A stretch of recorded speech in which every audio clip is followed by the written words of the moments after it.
അല്ലെങ്കിൽ നമ്മുടെ ഗണിതമാകട്ടെ, നമ്മുടെ ജ്യോതിശാസ്ത്ര വിജ്ഞാനങ്ങളാകട്ടെ, പൊതുവിൽ ഈ മധ്യകാലത്തിൻ്റെ ഉൽപ്പന്നങ്ങളാണ്. അങ്ങനെ വളരെ വിപുലമായൊരു വൈജ്ഞാനിക പാരമ്പര്യത്തെയും കലാസാഹിത്യ പാരമ്പര്യത്തെയും ഭാഷയെയും ഒക്കെ രൂപപ്പെടുത്തുന്ന ഇതേ മധ്യകാലം തന്നെയാണ് അതിൻ്റെ മറുപുറത്ത് ഒരുപക്ഷെ ഇന്ത്യ മുഴുവൻ സഞ്ചരിച്ച വിവേകാനന്ദന് ഇവിടെ എത്തുമ്പോൾ ഇത് ഭ്രാന്താലയമാണ് എന്ന് പറയാൻ തോന്നുന്ന മട്ടിലുള്ള പ്രാകൃതമായ ജാതിബന്ധങ്ങളെ നിലനിർത്തിയത്. 64 അനാചാരങ്ങൾ എന്ന പേരിൽ ഇന്ത്യയിൽ എവിടെയും കാണാത്ത തരത്തിലുള്ള നികൃഷ്ടമായ തരത്തിലുള്ള ജീവിതക്രമങ്ങൾ ജാതിബന്ധങ്ങളുടെ ഭാഗമായിട്ട് ഉയർത്തിക്കൊണ്ടുവന്നത്, അല്ലെങ്കിൽ വഴി നടക്കാനുള്ള അവകാശ നിഷേധം അടക്കമുള്ള എത്രയോ ബ്രാഹ്മണികവും സാമൂഹ്യ വിരുദ്ധവും ജനാധിപത്യ വിരുദ്ധവുമായ മൂല്യങ്ങളും ഈ പാരമ്പര്യത്തിൽ നിന്നാണ് ഉയർന്നു വരുന്നത്. ഇത് EMS ചൂണ്ടിക്കാണിക്കുന്നുണ്ട്. അതുകൊണ്ട് ഇതിൻ്റെ വൈരുദ്ധ്യാത്മകമായി ഈ മാനത്തെ, അതിനർത്ഥം കൂടിയാട്ടം പോലെ ഒന്നിനെ, കഥകളി പോലെ ഒന്നിനെ, അല്ലെങ്കിൽ കേരളീയ ഗണിതം പോലുള്ള പാരമ്പര്യങ്ങളെ നമ്മുടെ തർക്കത്തിൻ്റെയും നമ്മുടെ വിജ്ഞാന വിനിമയങ്ങളുടെയും പാരമ്പര്യങ്ങളെ ഒറ്റയടിക്ക് ചാപ്പകുത്തി പുറത്താക്കുക എന്നല്ല. അത് താർക്കിക യുക്തിവാദത്തിൻ്റെ വഴിയാണ്.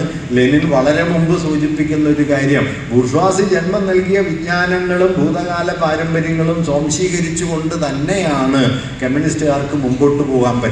അല്ലെങ്കിൽ എന്ത് പറ്റുമെന്ന് വെച്ചാൽ മനുഷ്യവംശം ഇതുവരെ ഉണ്ടാക്കിയ എല്ലാ അറിവുകളെയും ഒറ്റയടിക്ക് ഉപേക്ഷിക്കാൻ തീരുമാനിച്ചാൽ പിന്നെ തൊഴിലാളി വർഗത്തിൻ്റെ കയ്യിൽ കാര്യമായിട്ടൊന്നും ബാക്കിയുണ്ടാവില്ല. അതുകൊണ്ട് ഇതിൻ്റെ വർഗപരമായ സ്വഭാവത്തെ തിരിച്ചറിഞ്ഞുകൊണ്ട് തന്നെ വിമർശനാത്മകമായി അതിനെ മറികടക്കുക എന്നത് ആധുനിക കേരളത്തിൻ്റെ രൂപീകരണത്തെ സംബന്ധിച്ച് പരമപ്രധാനമായ ഒരു കാര്യമാണ് എന്ന് EMS കേരളം മലയാളികളുടെ മാതൃഭൂമിയിൽ അതേക്കുറിച്ചുള്ള ചർച്ചയിൽ വിശദമായിട്ട് പ്രതിപാദിക്കുന്നുണ്ട്. ഈ ഒരു വൈരുദ്ധ്യാത്മക പ്രകൃതം കേരളത്തെ സംബന്ധിച്ച് വളരെ പ്രധാനമാണ്. ഇത് നമുക്ക് എത്രത്തോളം നിറവേറ്റാൻ കഴിഞ്ഞു എന്നത് വാസ്തവത്തിൽ നാം ഇന്ന് കൂടുതൽ ഗൗരവപൂർവ്വം പരിശോധിക്കേണ്ടതാണ്. വളരെ വിശദമായ പരിശോധന അർഹിക്കുന്ന ഒരു വിഷയമാണ്. 1-2 കാര്യങ്ങൾ മാത്രം സൂചിപ്പിച്ചുകൊണ്ട് ഞാൻ മറ്റൊരു പ്രമേയത്തിലേക്ക് വരാം. നമ്മുടെ ആധുനിക കേരള രൂപീകരണ പ്രക്രിയയിൽ ഏറ്റവും കൂടുതൽ പരിവർത്തന വിധേയമായ സാമൂഹിക സ്ഥലങ്ങളിലൊന്ന്, സോഷ്യൽ സ്പേസ് ഇൻസ്റ്റിറ്റ്യൂഷൻസിലൊന്ന് നമ്മുടെ കുടുംബ സംവിധാനമാണ്.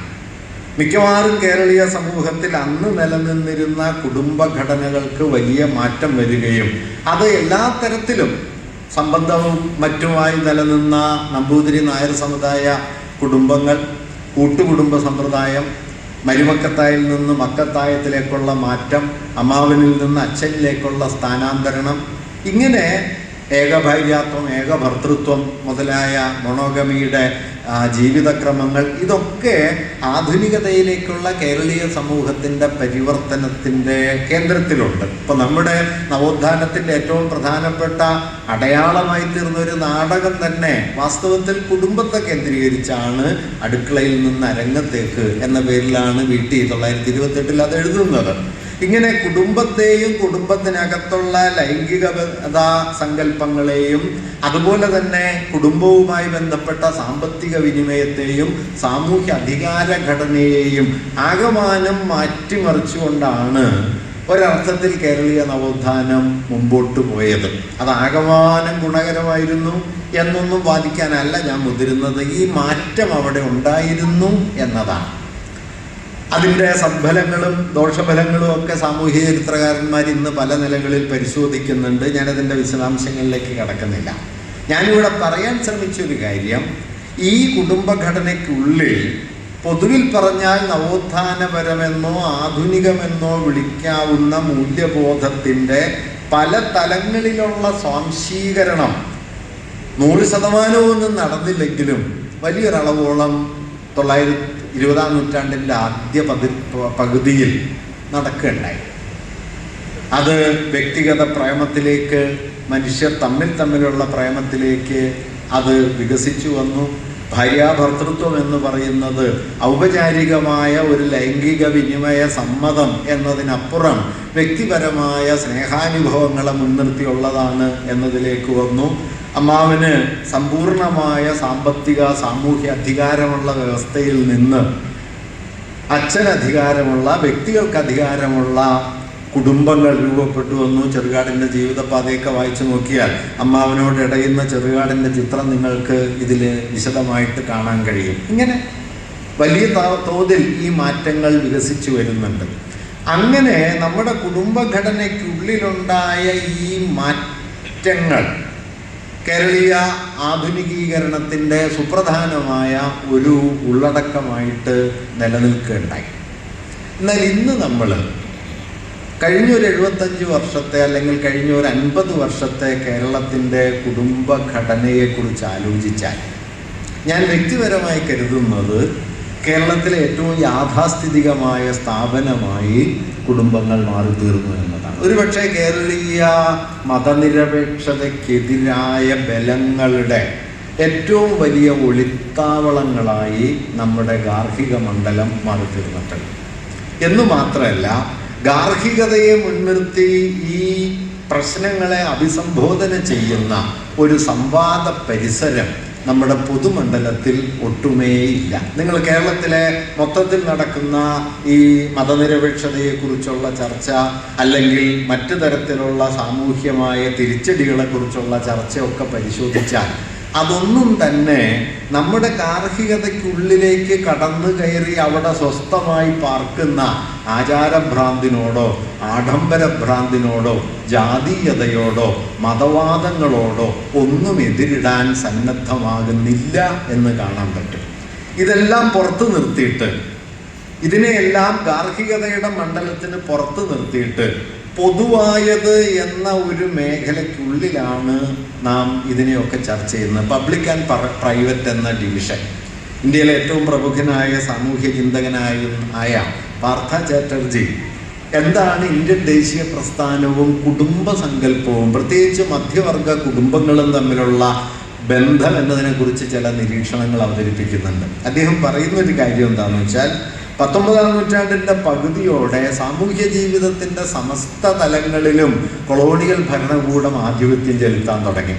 ഭരണനിർവഹണം അവരുടെയായി, സാമ്പത്തിക അധികാരം അവരുടെയായി, കോടതികൾ അവരുടെയായി, വ്യാപാരവും വാണിജ്യത്തിൻ്റെയും നിയന്ത്രണാധികാരം അവരുടെയായി. പൊതുവായത് പബ്ലിക് എന്ന് വിളിക്കാവുന്ന ഏതാണ്ട് എല്ലാ മേഖലകളും അധിനിവേശ ശക്തികളുടെയും ബ്രിട്ടീഷ് അധികാരത്തിൻ്റെയും കൈപ്പിടിയിലേക്ക് പതിയെ നീങ്ങി. ഇങ്ങനെ നീങ്ങുന്ന ഘട്ടത്തിലാണ് 19-ാം നൂറ്റാണ്ടിൻ്റെ പകുതിയോടെ ഇന്ത്യൻ മധ്യവർഗം സർവകലാശാലകളിലും കോളേജുകളിലും ഒക്കെ പോയി ആധുനിക വിദ്യാഭ്യാസം നേടി ആധുനികമായ രാഷ്ട്രീയാശയങ്ങളുമായി പരിചയപ്പെട്ട് ദേശീയത, ജനാധിപത്യം തുടങ്ങിയ മൂല്യങ്ങളെ സ്വാംശീകരിക്കാൻ തുടങ്ങുന്നത്. ഇത് ഇന്ത്യൻ മധ്യവർഗത്തിനുള്ളിലുണ്ടാക്കിയ വമ്പിച്ചൊരു പിളർപ്പുണ്ട്. ആ പിളർപ്പിൻ്റെ കാതൽ എന്തെന്ന് വെച്ചാൽ, ആധുനികമായ മൂല്യങ്ങളെ ഒരു ഭാഗത്ത് നിങ്ങൾ സ്വാംശീകരിക്കുമ്പോൾ തന്നെ ആ സ്വാംശീകരണം പൂർണ്ണാർത്ഥത്തിലേക്ക് വികസിപ്പിക്കാൻ പലപ്പോഴും കഴിയാതെ വരും. കാരണം പൂർണ്ണാർത്ഥത്തിലേക്ക് വികസിപ്പിക്കണമെങ്കിൽ സ്വന്തമെന്ന് വിളിച്ച പാരമ്പര്യത്തെ തന്നെ ഉപേക്ഷിച്ചുകൊണ്ട് അധിനിവേശപരം, വൈദേശികമെന്നൊക്കെ വിളിക്കുന്ന ഒരു പാരമ്പര്യത്തെ ഏറ്റെടുക്കണം. ഈ പ്രശ്നത്തെ എങ്ങനെ പരിഹരിക്കാം എന്നതിന് ഇന്ത്യൻ മധ്യവർഗം 19-ാം നൂറ്റാണ്ട് അവസാനവും 20-ാം നൂറ്റാണ്ടിൻ്റെ ആദ്യ ദശകങ്ങളിലും കണ്ടെത്തിയ ഒരു വഴി എന്തായിരുന്നു എന്ന് വെച്ച് കഴിഞ്ഞാൽ, പാരമ്പര്യത്തിൻ്റെ കളങ്കമില്ലാത്ത ഒരു മണ്ഡലമായി ഗാർഹികതയെ വിഭാവനം ചെയ്യുക. ഗാർഹിക മണ്ഡലം ഒട്ടും കളങ്കപ്പെടാത്ത, അധിനിവേശത്താലോ ബ്രിട്ടീഷ് ആധിപത്യത്താലോ കൊളോണിയലിസത്താലോ അതിൻ്റെ മൂല്യവ്യവസ്ഥയാലോ ഒന്നും കളങ്കപ്പെടാത്ത ഒരു ആഭ്യന്തര മണ്ഡലമായി ഗാർഹികതയെ നിലനിർത്തുക. പൊതുജീവിതത്തെ ഈ പറയുന്ന കൊളോണിയലിസത്തിൻ്റെ, അധിനിവേശത്തിൻ്റെ പ്രവൃത്തി മേഖലയായി കാണുക. അതുകൊണ്ട് സമരം മുഴുവൻ പൊതുമേഖലയിൽ, പൊതുമണ്ഡലത്തിൽ നടത്തുക, രാഷ്ട്രീയമായി നടത്തുക, സാമ്പത്തികമായി നടത്തുക, സാമൂഹ്യാധികാരത്തിന് വേണ്ടി നടത്തുക, ഗാർഹിക മണ്ഡലത്തെ പരിരക്ഷിക്കുക. ഇങ്ങനെ ഒരു വിഭക്താവസ്ഥ ഇന്ത്യൻ മധ്യവർഗത്തിൻ്റെ വീക്ഷണത്തിൽ രൂപപ്പെട്ടതിൻ്റെ അനന്തരഫലം എന്താണെന്ന് വെച്ച് കഴിഞ്ഞാൽ, ആധുനികമായി മാറിക്കൊണ്ടിരിക്കുന്ന സമൂഹം ആധുനികതയെ ഒരാന്തരിക മൂല്യമായി സ്വാംശീകരിച്ചില്ല. ആധുനികതയെ ഉപകരണപരമായി പൊതുജീവിതത്തിലും മറ്റു തരത്തിലുള്ള കാര്യങ്ങളിലും, ഭരണത്തിലും, കോടതി വ്യവഹാരത്തിലും, പോലീസിലും, ജോലിയിലും, വാഹനങ്ങളിലും മറ്റെല്ലാറ്റിലും സ്വീകരിക്കുന്നു. ആധുനികതയെ പക്ഷേ ആന്തരിക മൂല്യമായി സ്വീകരിക്കേണ്ടതില്ല. അതുകൊണ്ട് ആധുനികതയെ ആന്തരിക മൂല്യമായി സ്വീകരിക്കാതെ യാഥാസ്ഥിതികത്വത്തിൻ്റെ ഒരു പ്രബല ലോകം നിലനിർത്തിക്കൊണ്ടാണ് ഈ പറയുന്ന ഇന്ത്യൻ മധ്യവർഗം ഈ ദേശീയ പ്രസ്ഥാനത്തിലേക്ക് വന്നതെന്നും അതുകൊണ്ട് ദേശീയതയ്ക്കുള്ളിൽ തന്നെ അതിയാഥാസ്ഥിതികത്വത്തിൻ്റെ ഒരു മണ്ഡലത്തിന് ഒരു കളങ്കവും കൂടാതെ നിലനിൽക്കാൻ കഴിഞ്ഞു എന്നും അദ്ദേഹം നിരീക്ഷിക്കുന്നുണ്ട്. ഈ ഗാർഹിക മണ്ഡലത്തിൻ്റെ സംരക്ഷണാധികാരമോ അല്ലെങ്കിൽ നേതൃപദവിയോ ആണ് ഇന്ത്യയിലെ മധ്യവർഗ സ്ത്രീകളെ മുൻനിർത്തി ഭാവന ചെയ്യപ്പെട്ടത്. ഗാന്ധി അടക്കമുള്ള ആളുകൾ സ്ത്രീകൾ സമരത്തിനിറങ്ങാതെ ഗാർഹിക മണ്ഡലത്തിൽ നിലനിൽക്കുകയാണ് വേണ്ടത് എന്ന് പറയുന്നത് വാസ്തവത്തിൽ ഇങ്ങനെ ഒരു പൊളിറ്റിക്കൽ കോണ്ടെക്സ്റ്റിൽ കൂടിയാണ് എന്നും അദ്ദേഹം പറയുന്നുണ്ട്. ഫലത്തിൽ എന്ത് സംഭവിച്ചു എന്ന് വെച്ചാൽ പുറമേക്ക് എത്രമേൽ ആധുനികമാകുമ്പോഴും ബ്രിട്ടീഷ് വിരുദ്ധമാകുമ്പോഴും ആ ബ്രിട്ടീഷ് വിരുദ്ധതയുടെ മറപറ്റി യാഥാസ്ഥിതികത്വത്തിൻ്റെ, സവർണതയുടെ, മതാത്മകതയുടെ, ബ്രാഹ്മണ്യത്തിൻ്റെ ഒരു മൂല്യമണ്ഡലത്തിന് നമ്മുടെ ദേശീയ ജീവിതത്തിൻ്റെ ഉള്ളടക്കത്തിൽ വളരെ ഭദ്രമായിട്ട് നിലനിൽക്കാൻ കഴിഞ്ഞു എന്നതാണ് ഒരു അനന്തരഫലമായി വന്നത്. അതുകൊണ്ട് ഒരു ഭാഗത്ത് ആധുനികമാകാൻ ശ്രമിക്കുക, മറുഭാഗത്ത് അതേസമയം തന്നെ ഈ ആധുനികതയ്ക്ക് നേർവിപരീതമായ യാഥാസ്ഥിതികത്വത്തെ സംരക്ഷിച്ച് നിലനിർത്തുകയും ചെയ്യുക എന്നത് ഇന്ത്യയിലെ ദേശീയ പ്രസ്ഥാനത്തിനുള്ളിൽ സംഭവിച്ച ഒരു വൈരുദ്ധ്യമായി അദ്ദേഹം ചൂണ്ടിക്കാണിക്കുന്നുണ്ട്. നമസ്കാരം.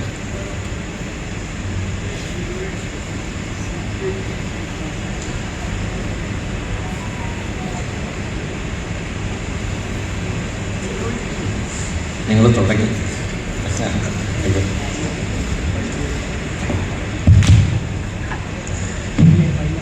കേരളത്തെ സംബന്ധിച്ച് ഈ സ്ഥിതിവിശേഷത്തിൽ വലിയ മാറ്റം വന്നത് എങ്ങനെയാണ് എന്ന് വച്ചാൽ, കേരളത്തിലെ ഈ സ്ഥിതിവിശേഷത്തിന് നിർണായകമായ മാറ്റം വന്നു.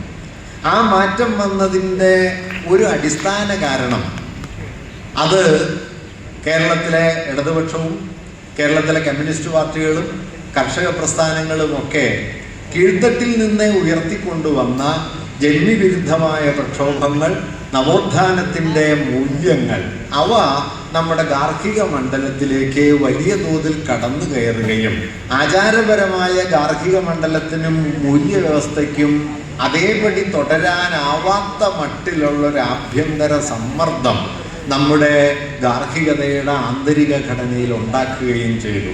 അതുകൊണ്ട് കേരളത്തെ സംബന്ധിച്ച് ദേശീയ പ്രസ്ഥാനം, സ്വാതന്ത്ര്യ സമരം, കർഷക പ്രസ്ഥാനങ്ങൾ എന്ന് പറയുന്നത് ഭൗതികമായ ആധുനികവൽക്കരണം എന്നതിനപ്പുറത്തേക്ക് അവബോധ തലത്തിലുള്ള വമ്പിച്ച പരിവർത്തനങ്ങളായി രൂപാന്തരപ്പെടുകയുണ്ടായി. ഈ രൂപാന്തരപ്പെടലാണ് വാസ്തവത്തിൽ അഖിലേന്ത്യാ തലത്തിലുള്ള ആ ജാതീയതയുടെയോ മതപരമായ വിഭജന സ്വഭാവത്തിൻ്റെയോ വർഗീയമായ വ്യാപനത്തിൻ്റെയോ ഒക്കെ പിടിയിൽ നിന്ന് ഇപ്പോഴും നമ്മെ രക്ഷിച്ചു നിർത്തുന്ന സുപ്രധാനമായ ഘടകം.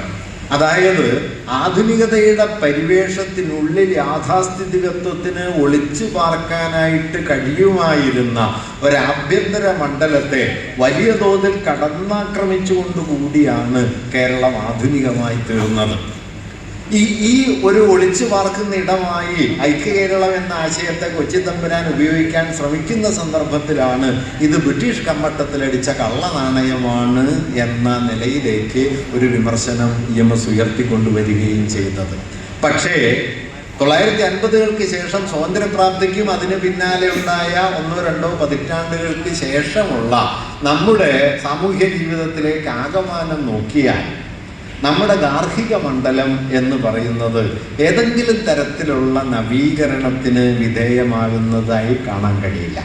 ഒട്ടും മാറിയിട്ടില്ല എന്ന് ഞാൻ പറയല്ല. ആ മാറ്റം ഉണ്ടായത് സാമൂഹികമായ ബോധപൂർവമായ ഇടപെടൽ എന്നതിനേക്കാൾ സാങ്കേതികമായ പരിവർത്തനങ്ങൾ, സാമ്പത്തികമായ മാറ്റങ്ങളൊക്കെ കൊണ്ടാണ്. ഇപ്പോൾ വളരെ സിമ്പിളായി പറഞ്ഞു കഴിഞ്ഞാൽ മൊബൈൽ ഫോണിൻ്റെ സാർവത്രിക വ്യാപനം നമ്മുടെ കുടുംബഘടനയെ കുറേ മാറ്റിയിട്ടുണ്ട്. എത്രമേൽ പിടിച്ച് അടക്കാൻ ശ്രമിച്ചാലും അടങ്ങാത്ത മട്ടിലുള്ള സ്വാതന്ത്ര്യത്തിൻ്റെ ഒരു മണ്ഡലം വാസ്തവത്തിൽ മൊബൈല് മനുഷ്യർക്ക് നൽകിയിട്ടുണ്ട്. നമ്മൾ മൊബൈലിനെ ആകെ നെഗറ്റീവായിട്ടാണ് പറയാം.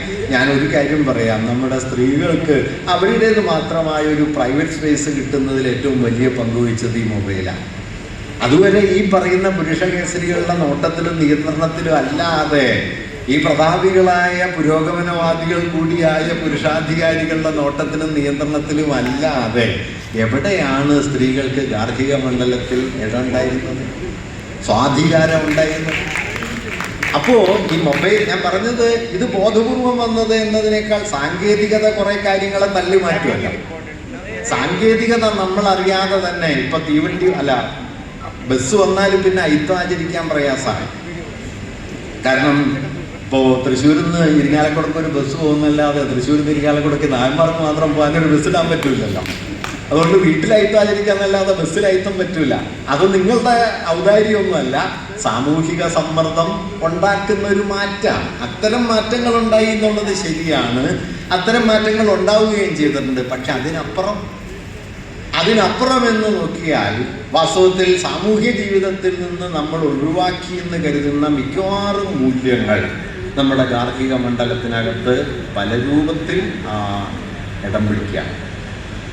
ഇത് വളരെ ഗുരുതരമായ ഒരു സാമൂഹ്യ പ്രശ്നം. കേരളത്തെ സംബന്ധിച്ച് ഇന്ന് മതനിരപേക്ഷ കേരളം എന്ന ആശയം നേരിടുന്ന വെല്ലുവിളി ഞാൻ കരുതുന്നത് വളരെ പ്രത്യക്ഷത്തിലുള്ള രാഷ്ട്രീയമായ കടന്നാക്രമണങ്ങളെക്കാൾ അവബോധ തലത്തിലെ ഈ അട്ടിമറിയാണ്. കേരളത്തിൽ ഇന്നത്തെ ഇടതുപക്ഷാവസ്ഥയുടെ സവിശേഷമായ ഒരു സ്വഭാവം എന്താണെന്ന് വെച്ച് കഴിഞ്ഞാൽ, ഇടതുപക്ഷത്തിൻ്റെ രാഷ്ട്രീയ സംഘാടനത്തിനും ഇടതുപക്ഷത്തിൻ്റെ ഭരണത്തിനും സംഘടനാ രൂപങ്ങൾക്കും ഒക്കെ നിർണായകമായ സ്വാധീനമുള്ളപ്പോൾ തന്നെ അങ്ങേയറ്റം വലതുപക്ഷപരമായ ജീവിത വീക്ഷണത്തിന്, സാംസ്കാരിക അവബോധത്തിന് അത്യാവശ്യം നല്ല പ്രാബല്യം നമ്മുടെ കേരളത്തിലുണ്ട്.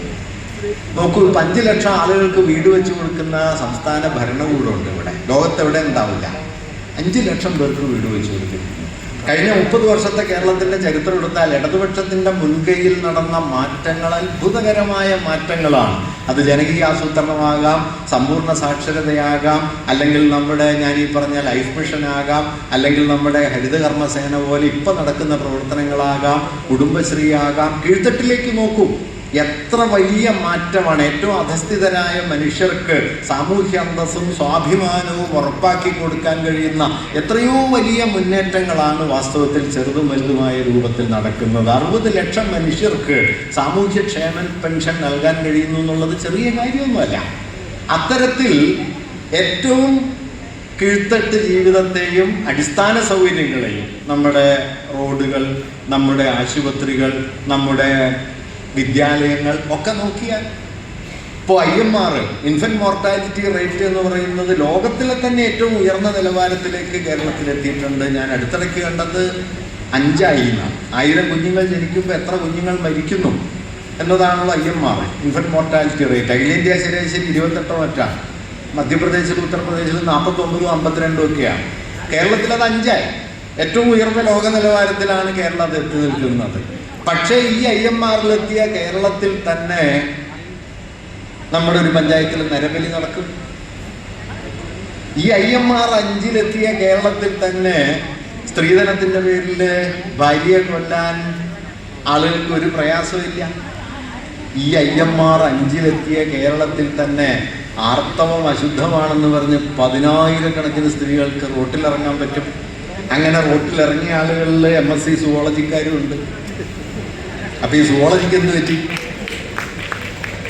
ഇത് വളരെ പ്രധാനപ്പെട്ട ചോദ്യമാണ്. നിങ്ങൾ MSc സുവോളജി പാസ്സായതിനു ശേഷം ആർത്തവ അശുദ്ധാണ്, റെഡി ടു വെയിറ്റ് എന്ന് പറഞ്ഞ് ലക്ഷക്കണക്കിന് ആളുകൾ അറിയുമ്പോൾ പാഴായിപ്പോയത് എന്താ? പാഴായിപ്പോയത് നമ്മളുണ്ടാക്കിയ വിജ്ഞാന വ്യവസ്ഥയാണ്. ഞാൻ പറയുന്നത് കേരളത്തിനകത്തുള്ള ഒരു കോൺട്രഡിക്ഷനാണ്. അതായത് നമ്മുടെ ഭൗതിക വികാസവും നമ്മുടെ വിജ്ഞാന വികാസവും ഏതാണ്ട് ഉപകരണപരമായി തീരുകയും അവബോധപരമായി അത് നമ്മെ സ്പർശിക്കാത്ത മട്ടിലാവുകയും ചെയ്തിട്ടുണ്ട്. എന്തുകൊണ്ട് ഇത് ഉപകരണപരം മാത്രമായി അവബോധപരമായില്ല എന്ന ചോദ്യത്തിൻ്റെ ഉത്തരം വ്യക്തിപരമായി ഞാൻ കരുതുന്നത് ഈ ഗാർഹിക മണ്ഡലത്തിലാണ്.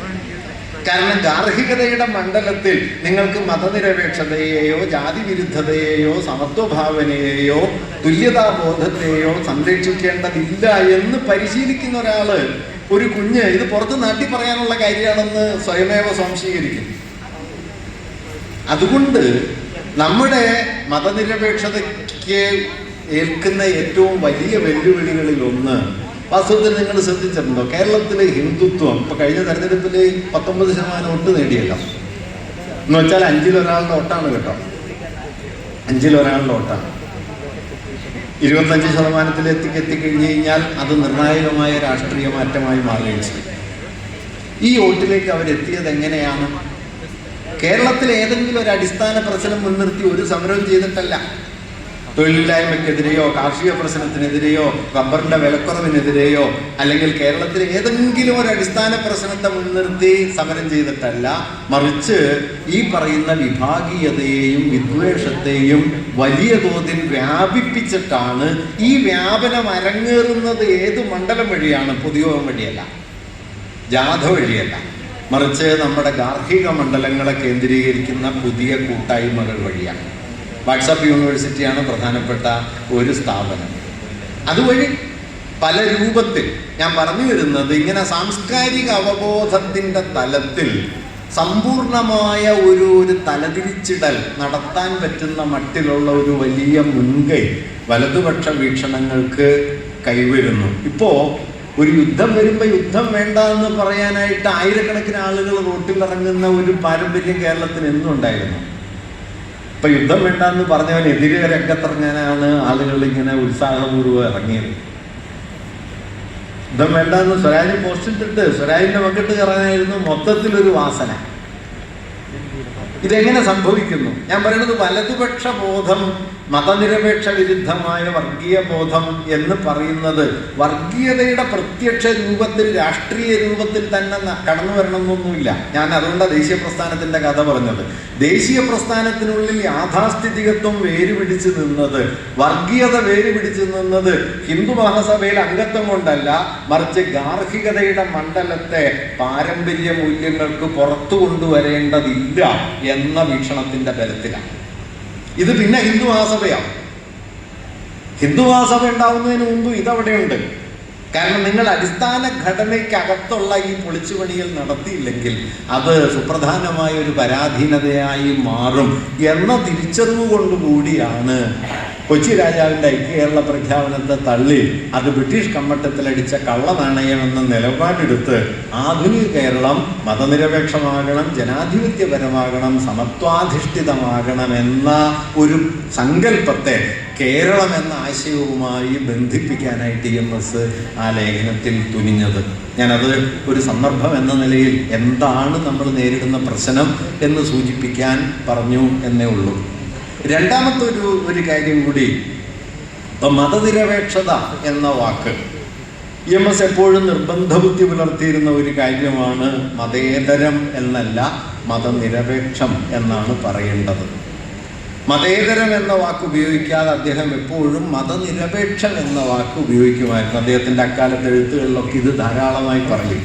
മതേതരം എന്ന് പറയുന്നതും മതനിരപേക്ഷം എന്ന് പറയുന്നതും തമ്മിൽ ഊന്നലിലുള്ള ഒരു ചെറിയ വ്യത്യാസം. മതേതരം എന്ന് പറയുന്ന സമയത്ത് ഇപ്പം നമ്മൾ സസ്യേതര ഭക്ഷണം, മാംസേതര ഭക്ഷണം എന്ന് പറയുമ്പോൾ അതല്ലാത്തത് എന്നൊരു നിഷേധധ്വനിയുണ്ട്. മാംസേതര ഭക്ഷണം എന്ന് പറഞ്ഞാൽ വെജിറ്റേറിയനാണ്, സസ്യേതര ഭക്ഷണം എന്ന് പറഞ്ഞു കഴിഞ്ഞാൽ മാംസഭക്ഷണമാണ്, നിഷേധിക്കുന്നുണ്ട്. ഇന്ത്യൻ സാഹചര്യങ്ങളെ സംബന്ധിച്ച് മതനിരപേക്ഷം എന്ന് പറയുന്നത് സമ്പൂർണമായ മതനിരാസം അല്ല. ഇത് നമ്മൾ വളരെ സാധാരണമായി പറയുന്നതാണ്. പക്ഷേ അത് പ്രായോഗിക തലത്തിൽ അതിനെ വൈരുദ്ധ്യാത്മകമായി ഒരു വീക്ഷണമാക്കി മാറ്റുകയും അതിനെ ഉയർത്തിക്കൊണ്ടുവരികയും ചെയ്യുക എന്നുള്ളത് പ്രധാനപ്പെട്ട കാര്യമാണ്. അപ്പം മതത്തെക്കുറിച്ച് മാർക്സ് പറഞ്ഞ ഏറ്റവും മൗലികമായ ഒരു നിരീക്ഷണം എന്താണെന്ന് വെച്ചാൽ, ഒരവസ്ഥയെക്കുറിച്ചുള്ള മിഥ്യാധാരണയെ നിങ്ങൾക്ക് ഒഴിവാക്കണമെങ്കിൽ മിഥ്യാധാരണകൾ ആവശ്യമായി വരുന്ന അവസ്ഥകളെ ഒഴിവാക്കണം.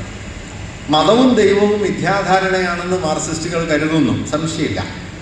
പക്ഷേ അത് മനുഷ്യന്റെ തലയിൽ പൊട്ടിമുളച്ച തെറ്റായ ചില തോന്നലുകളാണ് എന്നല്ല മാർക്സിസ്റ്റുകൾ കരുതുന്നത്. ചരിത്രത്തിൽ നിന്ന്, സമൂഹത്തിൽ നിന്ന്, ഭൗതിക ബന്ധങ്ങളിൽ നിന്ന് രൂപപ്പെട്ടു വരുന്ന ആശയവ്യവസ്ഥകളാണ്. ഭൗതിക ബന്ധങ്ങളിൽ നിന്ന് രൂപപ്പെട്ടു വരുന്ന ആശയവ്യവസ്ഥകളാണ് എങ്കിൽ അടിസ്ഥാന പ്രശ്നം ഭൗതിക ബന്ധങ്ങളാണ്, അതിൽ നിന്ന് രൂപപ്പെട്ടു വന്ന ആശയവ്യവസ്ഥകൾ മാത്രമല്ല. അതുകൊണ്ടാണ് മാർക്സിന്റെ സുപ്രസിദ്ധമായ നിരീക്ഷണം, if you want to avoid a situation about an existing state of affair, you have to avoid the situations, you have to avoid the state of affair which demands an illusion. മിഥ്യാധാരണയും സാമൂഹ്യാവസ്ഥയും തമ്മിൽ ബന്ധമുണ്ട്. സാമൂഹ്യ ബന്ധങ്ങളിൽ നിന്ന് മിഥ്യാധാരണകൾ ജനിക്കുന്നെങ്കിൽ ആ സാമൂഹ്യ ബന്ധങ്ങളെ അതേപടി നിലനിർത്തിയിട്ട് മിഥ്യാധാരണകളെ മാത്രമായിട്ട് മാറ്റാൻ പറ്റില്ല. കാരണം ധാരണകൾ, ആശയ വ്യവസ്ഥകൾ എന്ന് പറയുന്നത് ആളുകളുടെ തലച്ചോറിൽ തെറ്റായ അറിവുകൾ എന്ന നിലയിൽ കുടിപാർക്കുന്നതല്ല, ജീവിതത്തിൽ വേരുള്ള സംഗതികളാണ്.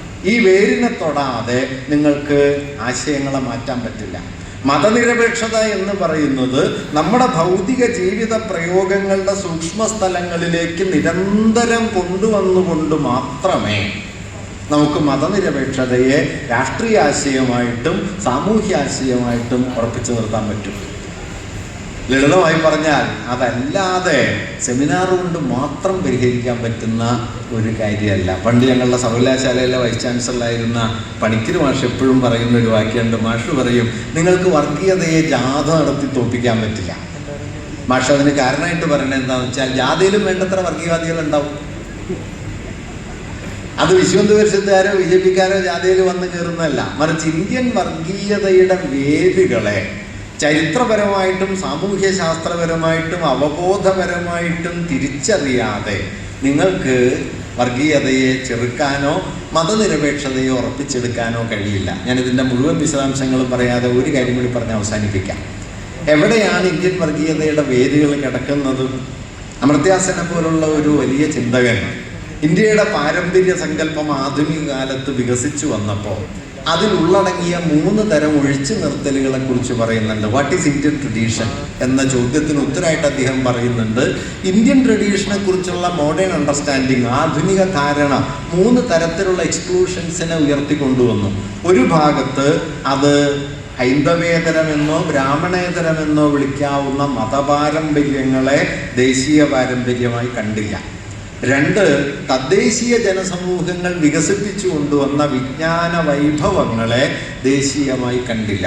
3, ഭൗതികമായ വിജ്ഞാന പാരമ്പര്യത്തെ ദേശീയമായി കണ്ടില്ല. ഇപ്പോൾ ഭൂമി സൂര്യനെ ചുറ്റിക്കറങ്ങുകയാണ് എന്ന് പറയുന്ന ഒരു ജ്യോതിശാസ്ത്ര ജ്ഞാന പാരമ്പര്യം ക്രിസ്തുവർഷം 5-ാം നൂറ്റാണ്ടിൽ ആര്യഭടീയത്തിലുണ്ട്. ആര്യഭടൻ കേരളീയനാണെന്ന് ചിലരെങ്കിലും വിശ്വസിക്കുന്നുണ്ട്. അശ്മകദേശക്കാരനാണ്, കൊടുങ്ങല്ലൂരാണെന്നാണ് കൊടുങ്ങല്ലൂരുകാരുടെ ഒരു വാദം.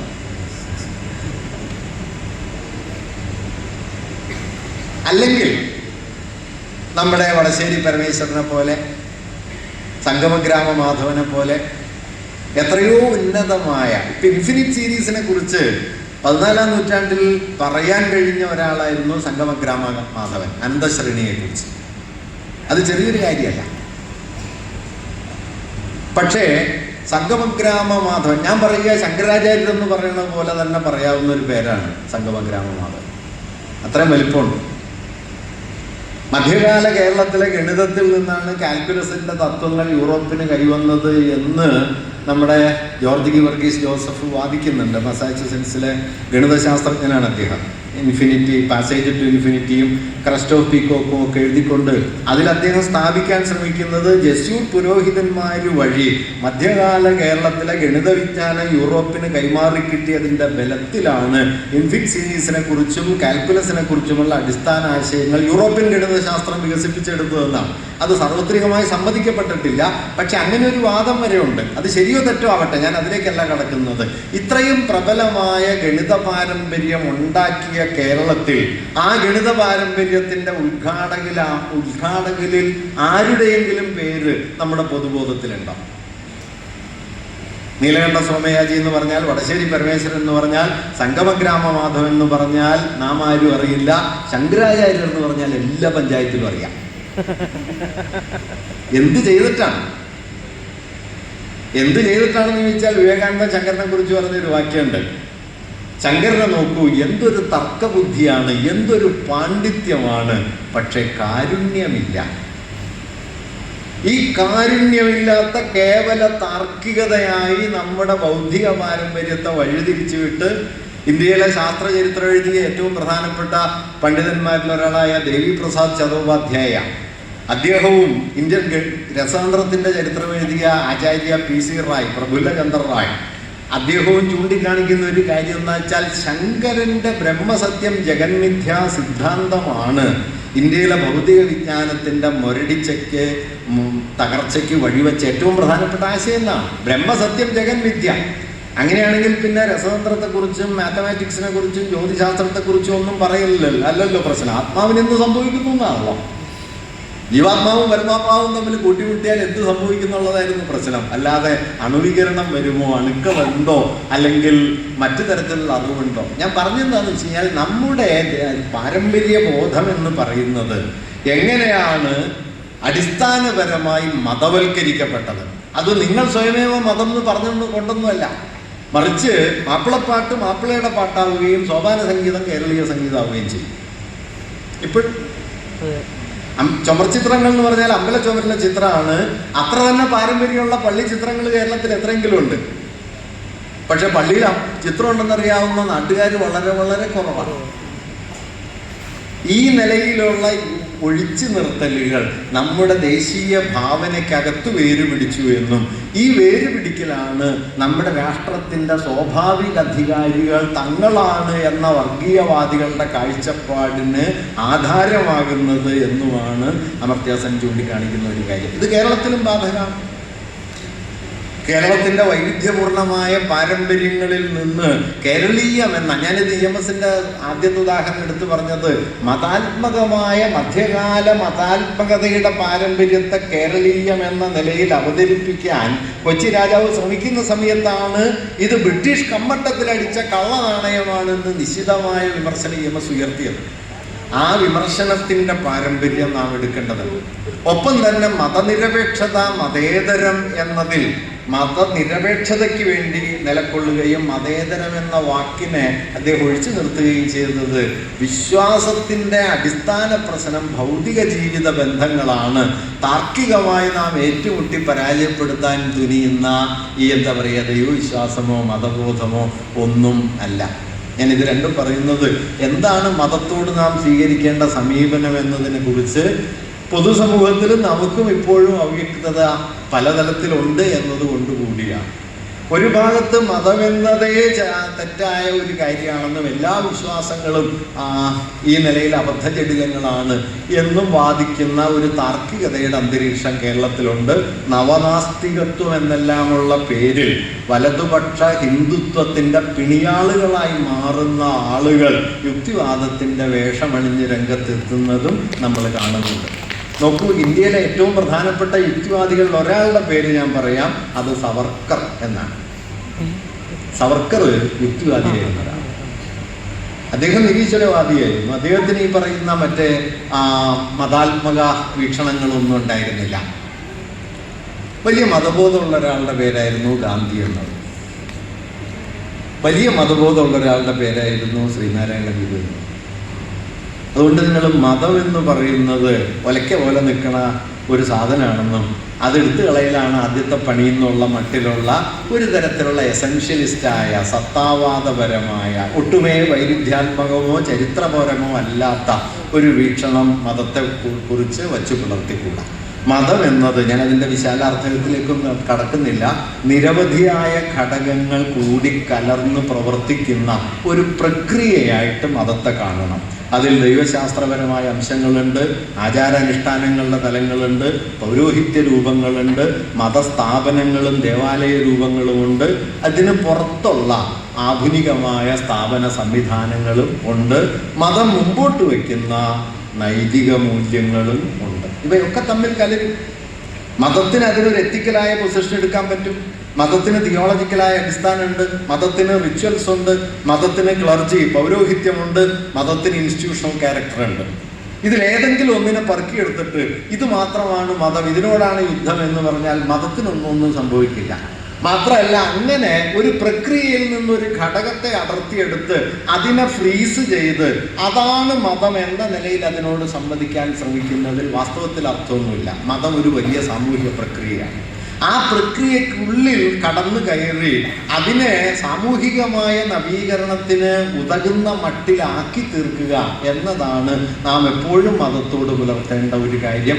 ആ വീക്ഷണങ്ങളാണ് നമുക്ക് സ്വീകാര്യമായ വീക്ഷണങ്ങൾ. പക്ഷെ ഇങ്ങനെ പറയുന്നതിനർത്ഥം മതത്തിൻ്റെ നൈതികമോ നവോത്ഥാനപരമോ ആയ ഉള്ളടക്കത്തിന് പകരം മതത്തിൻ്റെ ആചാരപരവും പൗരോഹിത്യപരവുമായ ഉള്ളടക്കത്തെ നിരുപാധികമായി പിന്തുണയ്ക്കുന്ന ഒരു നിലപാടിലേക്ക് നാം പോകണം എന്നുമല്ല. മതത്തോടുള്ള വൈരുദ്ധ്യാത്മക സമീപനം എന്ന് പറഞ്ഞാൽ മതത്തിൽ മാർക്സിസ്റ്റുകൾക്ക് ഒരു നിലയ്ക്ക് പിന്തുണയ്ക്കാൻ പറ്റുന്നത് എന്തായിരിക്കും? പിന്തുണയ്ക്കാൻ പറ്റുന്നത് അതിൻ്റെ എത്തിക്കൽ കോർ എന്ന് അവർ കരുതുന്നത് ചില മൂല്യങ്ങളായിരിക്കും. ഇപ്പോൾ നമ്മുടെ ഫ്രാൻസിസ് മാർപ്പാപ്പ പറയുന്നല്ലോ, മാർപ്പാപ്പ അദ്ദേഹത്തിൻ്റെ ആദ്യത്തെ പ്രധാനപ്പെട്ട ഉദ്ബോധനം അദ്ദേഹം സ്ഥാനമേറ്റ് 2013 തൊട്ട് പിന്നാലെ എഴുതിയ ഒരു അപ്പോസ്തലിക ഉദ്ബോധനത്തിൻ്റെ പേര് തന്നെ ഗോസ്പൽ ഓഫ് ജോയ് എന്നാണ്, ആനന്ദത്തിൻ്റെ സുവിശേഷം. അതിലൊരു സ്ഥലത്ത് അദ്ദേഹം പറയുന്ന ഒരു വാക്യമുണ്ട്, കയറി കിടക്കാൻ വീടില്ലാത്തത് കൊണ്ട് തെരുവോരത്ത് ഒരു വൃദ്ധനായ മനുഷ്യൻ കിടന്ന് തണുത്ത് മരവിച്ച് മരിക്കുന്നത് വാർത്തയല്ലാതാവുകയും ഓഹരി കമ്പോളത്തിന് 100 പോയിന്റ് കൂടുകയോ കുറയുകയോ ചെയ്യുന്നത് വാർത്തയാവുകയും ചെയ്യുന്നതിനേക്കാൾ വലിയ ഹിംസ മറ്റെന്താ? എന്താണ് ഹിംസ? എന്നിട്ട് അദ്ദേഹം പറയുന്നുണ്ട്, ദൗ ഷാൽ നോട്ട് കിൽ, കൊല്ലരുത് എന്ന് നമ്മൾ ഒറ്റ തിരിഞ്ഞ മനുഷ്യരോട് മാത്രം പറഞ്ഞാൽ പോരാ, നിങ്ങൾക്ക് വ്യവസ്ഥകളോടും പറയാൻ പറ്റണം. ഈ വ്യവസ്ഥയോട് പറയാൻ പറ്റണമെന്നത് വാസ്തവത്തിൽ പുള്ളി മാർക്സിസം പഠിച്ചിട്ട് പറയണതല്ല, ക്രിസ്ത്യാനിറ്റിയുടെ മൂല്യത്തിൽ നിന്ന് തന്നെ പറയണതാണ്. അമേരിക്കൻ മാഗസിനുമായിട്ട് നടത്തിയ ഇൻ്റർവ്യൂവിൽ മാർപ്പാപ്പയോട് ചോദിക്കുന്നുണ്ട്, താങ്കൾ കമ്മ്യൂണിസ്റ്റ് ആണെന്ന് എതിരാളികൾ ധാരാളമായിട്ട് വിമർശിക്കുന്നുണ്ട്, എന്താണ് അഭിപ്രായം എന്ന് ചോദിച്ചു. അപ്പോൾ മാർപ്പാപ്പ മറുപടി പറഞ്ഞത്, വേദപുസ്തകത്തെ സാമൂഹ്യ ശാസ്ത്രപരമായ അടിസ്ഥാനത്തിൽ മാത്രം വിലയിരുത്തിയാൽ ഞാനും ഒരു കമ്മ്യൂണിസ്റ്റാണ്, ക്രിസ്തുവും കമ്മ്യൂണിസ്റ്റാണ്. പക്ഷെ അവിടെ അദ്ദേഹത്തിൻ്റെ ഒരു പ്രിക്കോഷൻ ഉണ്ട്, സാമൂഹ്യ ശാസ്ത്രപരം മാത്രമായ അടിസ്ഥാനത്തിൽ. വേദപുസ്തകം സാമൂഹ്യ ശാസ്ത്രപരം മാത്രമായി പരിഗണിക്കാൻ പറ്റൂലല്ലോ അദ്ദേഹത്തെ സംബന്ധിച്ച്. പിന്നാലെ അദ്ദേഹം പറഞ്ഞൊരു വാക്യം എന്താ വെച്ചാൽ, വാസ്തവത്തിൽ ഞങ്ങളുടെ ചില മൂല്യങ്ങളെ കമ്മ്യൂണിസ്റ്റുകാർ എടുക്കുകയാണ് ചെയ്തത്. അത് പറയുന്നുണ്ട്, ഞങ്ങളുടെ ചില മൂല്യങ്ങളെ കമ്മ്യൂണിസ്റ്റുകാർ എടുക്കുകയാണ് ചെയ്തത്. എംഗൽസ് ഇത് പണ്ട് പറയുന്നുണ്ട് കേട്ടോ, ആദിമ ക്രിസ്തു മതവും കമ്മ്യൂണിസ്റ്റ് പാർട്ടിയും ഒരുപോലെയാണ് എന്ന് എംഗൽസ് പറയുന്നു. മാർപ്പാപ്പ അത് വായിച്ചിട്ടുണ്ടോ എന്ന് എനിക്കറിഞ്ഞൂടാ, പക്ഷേ മാർപ്പാപ്പ പറയുന്ന ഈ വാക്യം അവിടെ നിന്ന് പുറപ്പെടുന്നുണ്ട്. കാരണം അടിസ്ഥാനപരമായി സ്നേഹം എന്ന് പറയുന്ന മൂല്യത്തെ സാർവത്രികമായ നിരുപാധികമായ ഒരു സാമൂഹ്യ വിമർശനോപാധിയാക്കാം. സ്നേഹരഹിതമായൊരു സമൂഹത്തെ വിമർശിക്കുന്നതിനുള്ള പ്രേരണയായിട്ട് സ്നേഹത്തെ മാറ്റാം. ഇപ്പം 2025 മലയാള ഭാവനയെ പൊളിച്ചു പണിത പാവങ്ങളുടെ ശതാബ്ദി വർഷം. പാവങ്ങൾ അവസാനിക്കുമ്പോൾ ജീൻവാൽജീൻ കൊസത്ത് എന്ന് പറയുന്ന ആ പെൺകുട്ടിക്കും മരിയൂസ് എന്ന് പറയുന്ന വിപ്ലവകാരിക്കും നൽകുന്ന അവസാന സന്ദേശം ഇങ്ങനെ ഒരു വാക്യമാണ്. അത് കഴിഞ്ഞ് 5-6 വാക്യം കഴിയുമ്പോൾ ആ നോവൽ അവസാനിക്കും. ജീൻവാൽജീൻ പറയുന്നത്, always love each other, the only thing that matters in this world is love. എപ്പോഴും അന്യോന്യം സ്നേഹിക്കണം. ഈ ലോകത്ത് പരിഗണനീയമായ ഒറ്റ കാര്യമേ ഉള്ളൂ, അത് സ്നേഹം. കെ ദാമോദരൻ ഇതിനെക്കുറിച്ച് പറയുന്നുണ്ട്. കുട്ടികൃഷ്ണമാരാര് ജീൻവാൽജീനെ പോലെ ഒരു നീച കഥാപാത്രത്തിൽ ക്രിസ്തു സദൃശ്യമായ സ്നേഹം ജനിപ്പിക്കാൻ കഴിഞ്ഞ യൂഗോയിൻ്റെ മഹത്വത്തെക്കുറിച്ച് എഴുതുന്നുണ്ട്. അതിനെ വിമർശിച്ചുകൊണ്ട് ദാമോദരൻ പറയുന്ന ഒരു കാര്യം എന്താണെന്ന് വെച്ച് കഴിഞ്ഞാൽ, ജീൻവാൽജീൻ്റെ സ്നേഹം വ്യക്തിപരല്ല, ജീൻവാൽജീൻ്റെ സ്നേഹം എന്ന് പറയുന്നത് സാമൂഹികമായ. ജീൻവാൽജീൻ സ്നേഹം എന്ന് പറയുന്നത് നിങ്ങളുടെ സ്വകാര്യ മണ്ഡലത്തിൽ നിങ്ങൾ മറ്റൊരാളോട് പുലർത്തുന്ന ബന്ധം എന്ന നിലയിലല്ല, മറിച്ചൊരു വ്യവസ്ഥയെ അഴിച്ചു പണിയാൻ, ഒരു വ്യവസ്ഥയെ പൊളിക്കാൻ, ഒരു വ്യവസ്ഥയ്ക്കെതിരെ സമരം ചെയ്യാൻ മനുഷ്യരെ പ്രേരിപ്പിക്കുന്ന അടിസ്ഥാനപരമായൊരു വിപ്ലവബോധമായിട്ടാണ് ജീൻവാൽജീനിൽ സ്നേഹം നിലനിൽക്കുന്നത് എന്ന് ദാമോദരൻ അതേക്കുറിച്ചുള്ള പഠനത്തിൽ പറയുന്നുണ്ട്.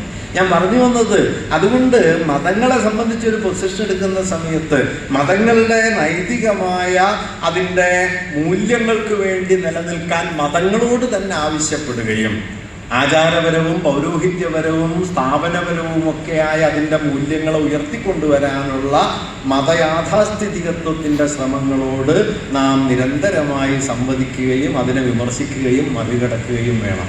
ഈ വൈരുദ്ധ്യാത്മക നിലപാട് അവിടെ ആവശ്യമാണ്. അതുകൊണ്ട് ഒരു ഭാഗത്ത് ഭൂതകാലത്തെക്കുറിച്ചുള്ള ധാരണയിലും മറുഭാഗത്ത് മതത്തോടുള്ള വൈരുദ്ധ്യാത്മക വീക്ഷണത്തിലും വളരെ അടിസ്ഥാനപരമായ അടിയുറപ്പുണ്ടാക്കി കേരളീയ സാമൂഹ്യ ജീവിതത്തിൽ ഇടപെടാനും കേരളീയ സാമൂഹ്യ ജീവിതത്തെ മതനിരപേക്ഷതയുടെ വളരെ ഓജസ്സുറ്റ ഒരു മണ്ഡലമാക്കി മാറ്റാനുമുള്ള വിപുലമായ ശ്രമങ്ങൾ നാം ഏറ്റെടുക്കേണ്ടതുണ്ട്. ഒരുപക്ഷെ EMS ഒക്കെ ഉയർത്തിക്കൊണ്ടുവന്ന, അല്ലെങ്കിൽ കേരളീയ നവോത്ഥാനവും കമ്മ്യൂണിസ്റ്റ് പാർട്ടിയും കേരളത്തിലെ ഇടതുപക്ഷ പ്രവർത്തകരൊക്കെ രൂപപ്പെടുത്തിയെടുത്ത അതിവിപുലമായ ഒരു മതനിരപേക്ഷ ഭാവനയെ തുടർന്ന് മുമ്പോട്ട് കൊണ്ടുപോകാൻ ഇത് അനിവാര്യമായി തീർന്ന ഒരു ഘട്ടത്തിലാണ് നാം എത്തി നിൽക്കുന്നത് എന്ന് സൂചിപ്പിക്കാനേ ഞാൻ മുതിരുന്നുള്ളൂ. നിങ്ങൾക്ക് നമസ്കാരം.